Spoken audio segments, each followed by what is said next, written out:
bit about what it means to be human alongside technology. When we started to plan our session for this lunchtime, we came up with the idea of becoming human alongside technology because AI is a big topic for us in our group. But as we were kind of grappling with that, we really shifted the word to being human alongside technology. It just had a more natural feel for our group. And so with this explosion of generative AI, our team is constantly chewing on those impacts for education, our teachers, and of course our students. And we feel that it's really important to keep asking this question: what does it mean to be human alongside technology? And we feel that it's really essential for us to continually ask this question, mostly because it's going to help us remain empowered. It is going to help us emphasize AI as a vehicle in which we expand knowledge versus AI becoming our knowledge. And it will ensure that human influence is part of AI in ways that reflect real human diversity. And it really will help AI remain inclusive of the human experience. So we're going to invite you today on a little journey to explore your own thoughts and have some reflection on what it means to be human alongside technology. But also, we did some surveying to educators. We started just surveying local educators, and it kind of actually blossomed out from there, and we had responses from different states and even different countries into our survey. So it gives you a little insight on what educators are thinking about the same question here. Before we get started though, again, my name is Jen Hopkins. I'm one of the technology TOSAs here at Portland Public Schools, and I'm joined by Ryan Hoxie, who fills the same role as I do. And then also Kevin Crotchett is our Director of Learning Technologies. All right, so speaking of being human, why don't you get out your phones real quick? And we kind of wanted to survey your thoughts on this question. This was the prompt that was a part of Learning Council's agenda today that we were presented with, oh gosh, about 6 weeks ago. So let's take a moment, we'll take 120 seconds.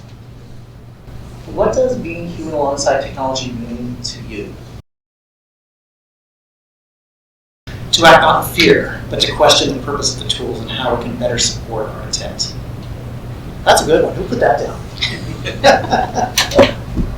What was behind that? I mean, if you don't mind asking. I think it just speaks to all the conversations we're having here today and within schools about how do we present ourselves in a digital space as well as in person, and do those two differ, or do they, or which more accurately represents who we think we are and hope to be. And that really highlights an entire component of just the ethicalness behind the work that we're doing. And even as I think about some of the work we're doing with our youngest learners and the digital citizenship components of who we are in these spaces, and where's the space for that to be allowed. So in full transparent mode, I looked at the prompts originally and I struggled with it. The idea of being or becoming human alongside technology. And I think Jen's sitting there laughing because I went to her and I was like, what does this even mean? So I asked ChatGPT. You know, it did. It was a really good answer. And so I'm also a big believer in quantitative and qualitative data. In terms of like qualitative data, sorry, I asked ChatGPT, and I'm going to tell you what ChatGPT said in just a moment. But I took all of the words ChatGPT gave me, and I took all of the words that our educators gave us, and I threw them into word clouds because I love word cloud data. And I presented this to my team, and I just asked, well, which one was generated by humans and which one was generated by artificial intelligence? I'm just going to give you a second to take a look and maybe think in your mind which one.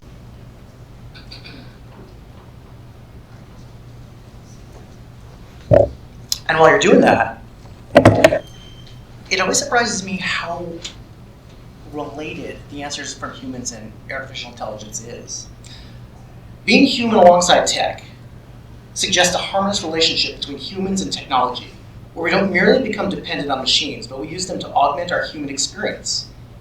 It also underscores the need to consider the ethical and societal implications of the technological changes we embrace, ensuring that these changes align with human values and contribute to a more equitable and compassionate future. If that was me, I dropped the mic. But that wasn't me. But that was our sort of our collective me, right? So, just maybe by a show of thumbs up or thumbs down, who believes that the left was generated by humans? And how about the right? Who believes that the right was generated by humans? Kevin, which one is it? I can't remember now. Well, it blew me away because it was the one on the right that was generated by artificial intelligence, and the word human became so large.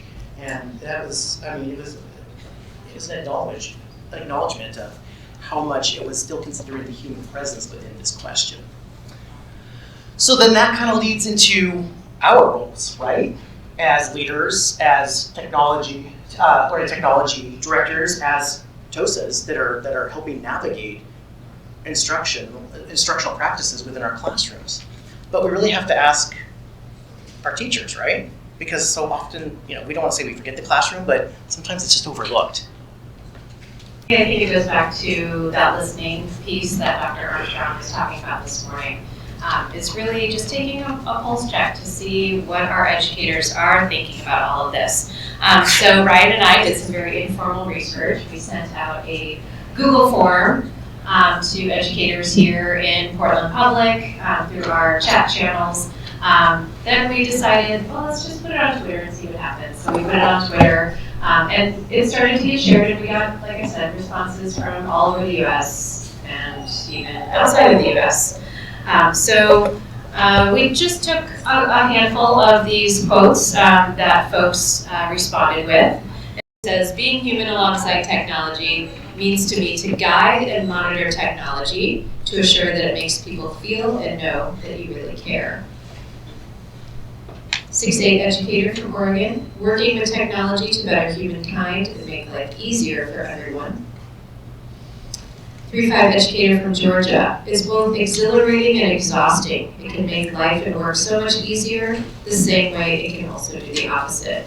I work in a rural area where dealing with technology issues happens daily in the classroom.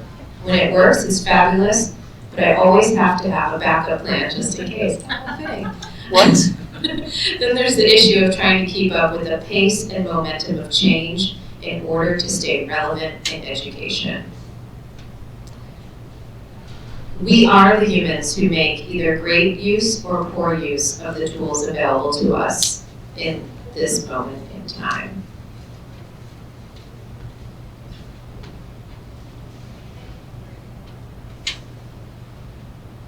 Being human alongside technology means regularly reassessing your relationship with tech, taking the good, leaving the bad, looking at how we can use it to improve our lives instead of being oppressed by it. Higher ed educator in Oregon, merging qualitative judgment with quantitative analysis. K-5 educator from Oregon, but even further than that, it should integrate in a way that the tech part of it fades to the background and the human experience is enhanced, elevated, and centered. An educator from Montreal in Canada, to use technology as a tool, but still using our human emotions, thoughts, and feelings for critical thinking. And then the last one I'll read is from a K-12 program director somewhere here in Oregon. It says, in an ideal, currently non-existent world, it means having the ability to understand the implications of how tech influences our lives, for better or for worse, as we integrate it at an exponential rate into every aspect of our daily personal, social, and work experiences. In this technological utopia, it would entail users being versed in the fundamentals of media and digital literacy, and being educated and aware of the harms technology can bring to society: bullying, divisiveness, political divides, increased racism and hate, the spread of misinformation, the potential misuse of artificial intelligence, and more. In reality, it involves a lot of blindly adopting the use of platforms and tools that benefit our lives in many ways, but that also creates a multitude of other problems and issues that were unforeseen. And many of these issues stem from the fact that there is very little oversight of any of it. So again, we can share out the link and educator responses to that question. I'm going to pass it over to Kevin to close us out with what it means to Can you bring me back to that quote on the K-5 educator about three quotes ago? So I find myself just on the fly changing what I'm going to say here from what I was planning. But in part, it's been thinking a lot about the things that we've been sharing today. When I think about being human alongside technology, and think about how that applies to our mission, educating and teaching and learning. I really thought that this quote encapsulates it well. But even further than that, it should integrate in a way that the tech part of it fades to the background and the human experience is enhanced, elevated, and centered. And I was thinking about earlier, we were talking about how kids, they want to, teens, my 20-year-old, my 25-year-old, they would rather text than they would speak to me. And then thinking about what does that mean, right? For some people, that says that they don't want to be personally involved. And I don't think that's actually true. It's just their world is a little bit different in how it perceives efficiency and effectiveness. And it reminds me of a book that I read about eight years ago by Boyd, last name Boyd. It's called It's Complicated. And it's the social lives of connected teens. And granted, it's 8 years old, so I'm sure that there's a lot of other text that's come out since then. But really, when we begin to dive into how our kids are interacting and being human among technology, that's really the question for us, especially as educators. And so I turned back to that classroom and I started thinking about how is it that we're applying technologies? Is it blindly picking this up and that up? Or is it thinking what that technology is going to do to enhance and elevate and center the human aspect or quality? Getting back to education and instruction and pedagogy behind that. Really thinking beyond that SAMR model, right? Because we do the bottom half of the SAMR model really well. We can all sign a PDF, we can all share a Google Doc.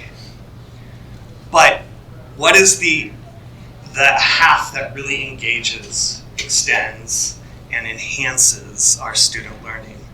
And what are the models in our classroom that analyze our technology that we're using to do just that? Engage, enhance, and extend that human aspect.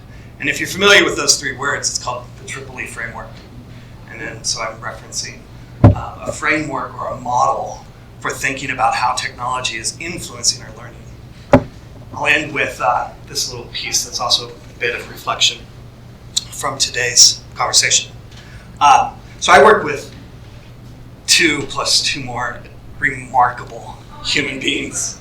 And that's why I get to let them do the hard work in the front end of a presentation, and I just get to come by in the back end and say, thank you so much for letting us talk. But when we all went online, we all created a water cooler moment online. We still meet online 3 to 4 days a week for 1 hour. It doesn't matter if our agenda is 15 minutes or 45 minutes long. We meet for 1 hour. And sometimes we sit there in silence and we're doing our email together, online. Sometimes we're on our Padlet where we're talking about the TV shows that we're watching.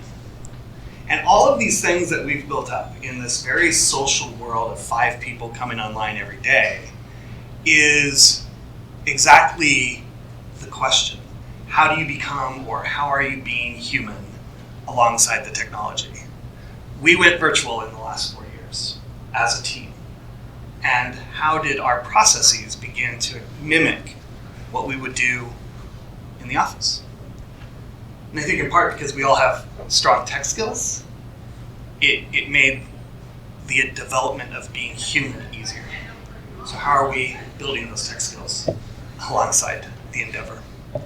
Anyway, thank you for letting us talk with you and at you, and hopefully